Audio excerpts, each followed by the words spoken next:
Hello dear friends, तो मैं हूँ आरती। संस्कृति आईएएस यूट्यूब चैनल पे आप सभी का स्वागत है। मैं हाजिर हूँ एक नए विषय को लेकर के। आज हम बात करने वाले एक ऐसे मिशन के बारे में जो साउंड की स्पीड होती है उससे 26 गुना ज़्यादा तेजी से जो है जाएगा। अब ये क्या है, तो आपने सभी ने नासा का डार्ट मिशन सुना होगा। उसका लक्ष्य था कि जो एस्टेरॉयड, जिनको हम हिंदी में क्षुद्र ग्रह के नाम से जानते हैं, जब वो पृथ्वी की कक्षा में प्रवेश करके हमें नुकसान पहुंचाने का प्रयास करेंगे, उनकी या तो जो है डायरेक्शन बदल देंगे या फिर जो है तोड़ करके खत्म कर देंगे। हालांकि जो नासा का डार्ट मिशन था उसका लक्ष्य बस इतना था कि जो एस्टेरॉयड है उसकी डायरेक्शन हम चेंज कर दें किस तरीके से, और उन्होंने उसको सक्सेसफुली किया भी था। आज हम पढ़ने वाले एक महा मिशन के बारे में जो कि चाइना लॉन्च कर चुका है, और ये 2029 में आने वाले एक एस्टेरॉयड को नष्ट कर करके उसको जो है हमारी ऑर्बिट से बाहर फेंकने के लिए बनाया जा रहा है। अब ये क्या है, कब तक काम करेगा, कैसे काम करेगा, ये सारा हम यहाँ पर पढ़ने वाले हैं। इसको हम बोलते हैं प्लैनेटरी डिफेंस मिशन। हम अपने प्लैनेट को बचाने के लिए डिफेंस मिशन बना रहे हैं। जैसे आपने साइंस फिक्शन मूवीज में देखा होगा कि अरे एक एस्टेरॉयड बस पृथ्वी से टकराने वाला है, वैज्ञानिक प्रयास कर रहे हैं और लास्ट मोमेंट में ऐसा होता है कि हमने जो अपनी पृथ्वी को बचा लिया। वैसा ही कुछ यहाँ पर भी होने वाला है। अब चीज़ों को हम समझते हैं। एस्टेरॉयड्स भरे पड़े हैं पूरे, और आप सुनते रहते हो हर 2-4 साल में, 5 साल में कि एक जो है एस्टेरॉयड जो है पृथ्वी के बहुत नज़दीक से गुजरने वाला है। आप उसको देख सकते हैं। बहुत सारे होते हैं, संभावनाएं बताते हैं कि पृथ्वी से टकरा सकता है। एक ऐसा ही एस्टेरॉयड है जो 2029 में आने वाला है, जिसको लेकर के अलग अलग देश प्रयास भी यहाँ पर करते जा रहे हैं, और उसी के बारे में हम पढ़ने वाले हैं। जैसे हम सबको पता है, कई सारे वैज्ञानिकों का मानना है कि पृथ्वी से डायनासोर्स खत्म होने का एक सबसे बड़ा रीजन था कि एक बहुत बड़ा एस्टेरॉयड पृथ्वी से टकराया, जिसकी वजह से तापमान बहुत ज़्यादा बढ़ गया, गर्मी बहुत बढ़ गई, और बहुत सारे मैक्सिमम जो डायनासोर्स है वो खत्म हो गए। कई सारे आपने पढ़ा होगा कि कुछ जो है जल में चले गए, उन्होंने अपने आप को इवॉल्व कर लिया। वो हम सब नहीं समझेंगे। अब बात करते क्या है, तो चीन का महामिशन है। आवाज़ से 26 गुना तेज रफ्तार अंतरिक्ष यान से यहाँ पर जो है जाने वाला है। प्लैनेटरी डिफेंस सिस्टम के नाम से जाना जाएगा। ये सारा हम यहाँ पे समझने वाले हैं। ये भी बता दिया है। इस मिशन में लगभग 9 किलोमीटर पर सेकंड के हिसाब से मैक जो होती है उससे 26 गुना तेजी से एक स्पेसक्राफ्ट नियर अर्थ एस्टेरॉइड्स क्या होते हैं, जो कि पृथ्वी की ऑर्बिट के बहुत करीब से गुजरने वाले होते हैं। आपको करीब का मतलब देखो लग रहा होगा, लेकिन ये फिर भी लाखों किलोमीटर्स दूर होते हैं हमसे। लेकिन वो लाखों किलोमीटर्स भी पृथ्वी का जो ग्रेविटेशनल फोर्स है उसकी वजह से काफी नजदीक मान के चलते हैं। यहाँ से जो अब इसका नाम भी रखा है एस्टेरॉइड का इन्होंने 2015 XF261। इसको बहुत समय से देखा जा रहा है। लक्ष्य पृथ्वी के भविष्य में जो खतरा बनने वाले जो भी एस्टेरॉइड है, तो देखो ऐसा नहीं कि ये सिर्फ इस एस्टेरॉइड को खत्म करेगा। माना जा रहा है कि भविष्य में अगर और भी एस्टेरॉइड्स आते हैं तो हम अपने पास ऐसा सिस्टम तो बना ले कि हम अपने प्लेनेट को बचा पाएंगे, और यहीं पे जो है विकसित करने का काम किया जा रहा है। अब ये जो मिशन है ये 2 स्पेसक्राफ्ट में यहाँ पे काम करने वाला है। एक होगा इम्पैक्टर और दूसरा होगा ऑब्जर्वर। इसका मतलब एक जो स्पेसक्राफ्ट है वो जाकर के सीधा टकराएगा किससे, क्षुद्र ग्रह से, और दूसरा क्या करेगा, उस समय हो रही सारी घटनाओं को रिकॉर्ड करेगा। ये बिल्कुल मिशन जो है नासा का जो डार्ट मिशन था 2022 का, सिमिलर वैसा ही काम करने वाला है। उसमें भी यहाँ पर इम्पैक्ट और ऑब्जर्वेशन दोनों तो नहीं थे, लेकिन फिर भी सिमिलर इसी प्रकार का था। अब बात करते हैं पृथ्वी के इतिहास में इस प्रकार के एस्टेरॉइड्स कब कब कैसे जो है चर्चा में रहे हैं। तो 66 मिलियन ईयर एगो यहाँ पर देखो इसका नाम रखा हुआ है, ये टकराया था ऐसा माना जा रहा है, और डायनासोर्स के विलुप्त होने के पीछे यही सबसे बड़ा प्रमुख कारण माना जाता है। आज नासा हो गया, यूरोपियन स्पेस एजेंसी हो गया, CNSA हो गया, ये लगातार प्रयास कर रहे हैं और अपने अपने मिशंस पे काम कर रहे हैं। इनके मिशंस क्या है मैं आपको आगे समझाने वाली हूँ। पहले हम बात कर लेते हैं प्लैनेटरी डिफेंस क्या होता है। तो सिंपल सा जैसा शब्द है वैसा ही मतलब है कि कोई भी ऐसी चीज, चाहे वो एस्टेरॉइड हो, चाहे कॉमेट हो, या फिर मेटेरॉइड हो, अगर पृथ्वी से टकराने वाला हो तो हम उसको बोलते हैं कि भाई हम अपने डिफेंस के लिए इन वस्तुओं से बचाने के लिए जो काम करेंगे उसी को हम प्लैनेटरी डिफेंस के नाम से जानते हैं। अब एस्टेरॉइड क्या होता है? एस्टेरॉइड्स होते हैं छोटे छोटे चट्टानी पिंड होते हैं जो सूर्य की परिक्रमा करते रहते हैं।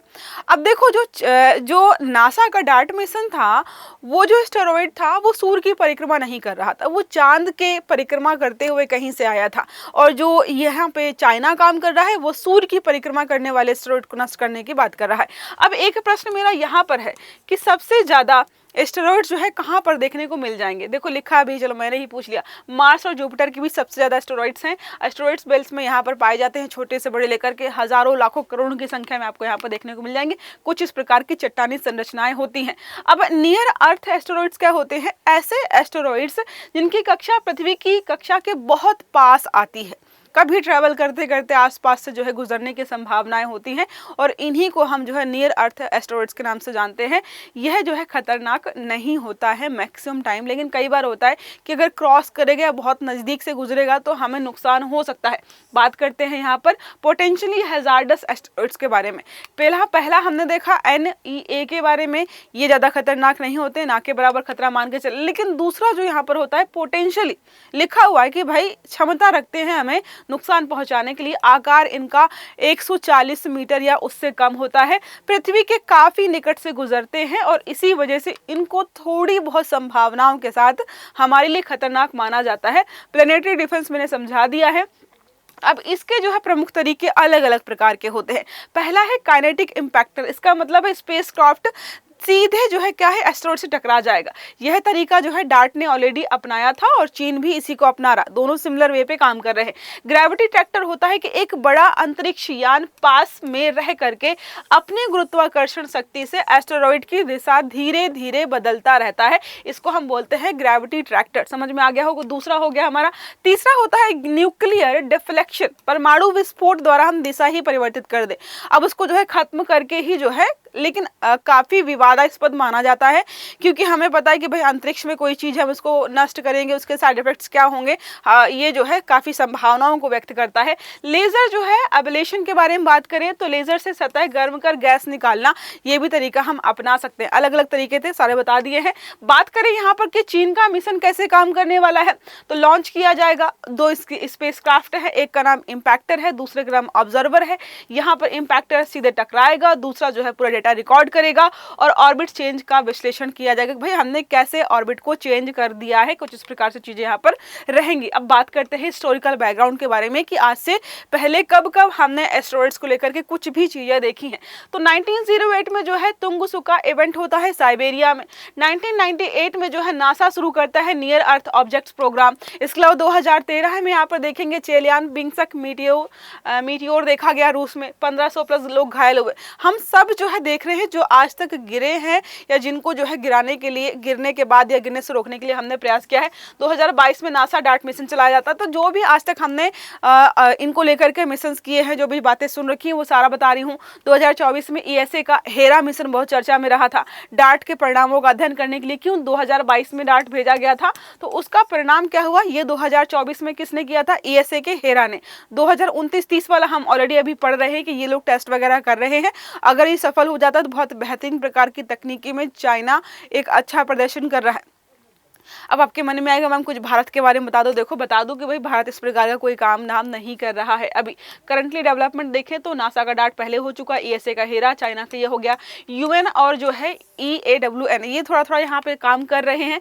चैलेंजेस काफ़ी सारे हैं। पहली बात तो आप अपना रॉकेट बना लेंगे, मिशंस बना लेंगे, जो भी है एस्टेरॉइड्स के लिए नष्ट कैसे करेंगे सब बना लिया आपने, लेकिन आपको क्या पता है कि जो सामने एस्टेरॉइड आ रहा है उसका साइज कितना है, जो हमें बताया गया है, जो हमारा अनुमान है उसी के अंदर रहने वाला है या नहीं, इसकी संरचना हमें ज्ञात ही नहीं।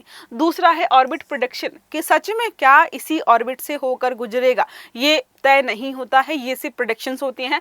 इम्पैक्ट की सफलता निश्चित अनिश्चित है। हम अपने जो है यहाँ पर देखो बोला है ना इन्होंने, क्या करेंगे हम एक जो है इम्पैक्टर से उस पर हमला करेंगे ताकि उसको नष्ट कर पाए, लेकिन अगर हम पता ही ना कर पाए कि कितना सफल रहने वाला है। मान लो कि एस्टेरॉइड इतना बड़ा था कि इम्पैक्टर का इम्पैक्ट ही नहीं पड़ा, वो टूटा ही नहीं, खत्म ही नहीं हुआ, उसकी क्लास है, उसके जो ऑर्बिट हम चेंज नहीं कर पाए तो मलबा, और इसके बाद अगर वो चीज़ खत्म भी हो जाए, टुकड़ों में टूट जाए, तो उसका जो मलबा बनेगा, जो डेब्रीज बनेंगे, उसका क्या करेंगे हम। यह मिशन बहुत महंगा होने वाला, ये सारी जो है चैलेंजेस हैं। आगे हम और क्या कर सकते हैं सुधार के लिए, तो ग्लोबल प्लानिटरी डिफेंस नेटवर्क बनाना चाहिए। अलग अलग अगर महंगा पड़ रहा है तो साथ में मिलकर काम कर लो। इससे क्या होगा, बेहतर स्पेस सर्विलांस हमें बनाने की जरूरत है, ताकि हमें पहले सारी जानकारी रहे कि कौन सा कॉमेट या फिर मीटियोर या फिर अन्य प्रकार का जो भी चीज़ है यहाँ पे आने वाला है। एआई आधारित हम ऑर्बिट प्रेडिक्शन कर सकते हैं जब एआई काम कर ही रहा है और बहुत बड़े डेटा को एनालाइज करके सही तरीके की जानकारी देता है। इसरो नासा का सहयोग भी जरूरी है भाई, भारत को भी कुछ करना चाहिए। संयुक्त राष्ट्र के अंतर्गत जो भी समन्वय है उनका पालन करके हम बेहतर तरीके से काम कर सकते हैं। एक प्रश्न है, प्लेनेटरी डिफेंस के अंतर्गत काइनेटिक इम्पैक्ट टेक्निक का क्या अर्थ होता है? मैंने 4 तरीके के बताए थे आपके क्या क्या होते हैं, वो सारे में से एक यहाँ पे पूछा गया है। प्रश्न है, लेजर द्वारा एस्टेरॉइड्स को पिघलाना। दूसरा है परमाणु विस्फोट से एस्टेरॉइड्स को नष्ट करना। तीसरा है अंतरिक्ष यान को सीधे एस्टेरॉइड से टकराकर उनकी कक्षा बदलना, या फिर गुरुत्वाकर्षण से एस्टेरॉइड्स को खींचना। सही आंसर आपको देना है कमेंट बॉक्स में। आई होप ये आर्टिकल आपको समझ में आया होगा। अगर वीडियो अच्छा लगा तो लाइक करना है, चैनल को सब्सक्राइब करना है ताकि इस प्रकार के सभी आर्टिकल्स आपको समय पर मिलते रहें। तो अच्छे से पढ़िएगा। Have a good day. Thank you.